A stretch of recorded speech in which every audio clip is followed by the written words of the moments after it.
Now, let's continue getting reaction to the termination of the electricity national state of disaster and the reversal of the decision by National Treasury to exempt Eskom from certain parts of the Public Finance Management Act. Kganki Matabane, the Black Business Council CEO, joins us now for more on this. Kganki, good afternoon. Welcome again to today. Thank you very much for your time. Just yesterday, you expressed outrage and you denounced the move that National Treasury had made to exempt Eskom from certain provisions of the PFMA. Let's start there. Your reaction on this exemption now having been scrapped for now.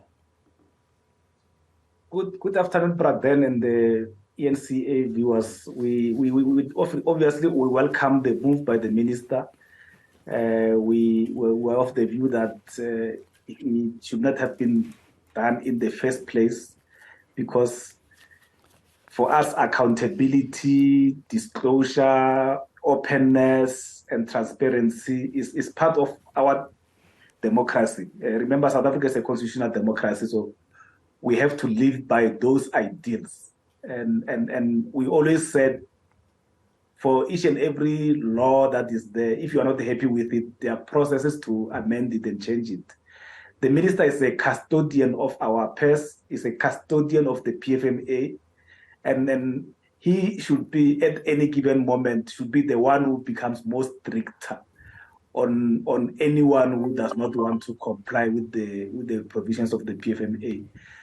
So when Eskom, for example, says we want to get a clean audit as soon as possible, but this matter of the irregular expenditure and fruitless expenditure is disturbing us, as a minister, the minister should have said, no, I hear you, but in the first place, you are not supposed to incur irregular expenditure and wasteful expenditure, because if you do your job properly, if you run your books properly, if you run the organization properly, that type of expenditure should not be there in the first place. So by then saying, I'm disclosing it there, I'm not disclosing it there, you are actually creating uncertainty from investors' point of view, because you are saying, because I cannot meet the standards, then I'm reducing the standards. And we don't think that's how you're supposed to run a country. I don't know if you heard what Minister Enoch Godongwana had to say a little bit earlier when this was being discussed in Parliament. He said, and I'm paraphrasing, that there's nothing sinister. There was nothing sinister behind this exemption. But he said, among others, they made this decision with fiscal sustainability in mind. Does that make sense to you? Yeah, I think whichever reason they have, the optics did not look good. So we have a situation where Andre Dreiter accuses government and some ministers of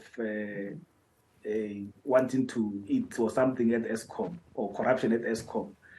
Then you cannot, then the following day you come and say, we're exempting Eskom, because from a public point of view, how it looks, where we are sitting, it looks like you are trying to hide something, you are trying to shield something. So I think the minister should actually have a look at his advisors, because if he had advisors who had the interest of the country at heart, they should not even have brought that matter in the first place. Yeah, so you welcome, as Black Business Council, you welcome the decision to reverse or withdraw this exemption, as the minister said. For now, we don't know what the future holds. What's your reaction as the Black Business Council as well to the fact that government today decided with immediate effect, and it's been gazetted already, to scrap the national state of disaster in the energy crisis just after 2 months? I mean, there were many voices that were opposed to it in the first place.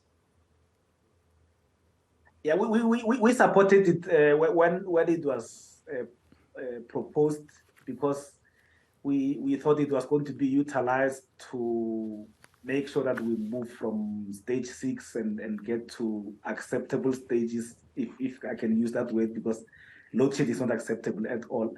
So if government feels like they've achieved that, I think it's up to them to remove it. But for us, we want a solution for load shedding. So we need something that will then say to us, in 6 months' time, we should not be experiencing stage 4, because at the moment we're hovering between stage 4 and stage 3.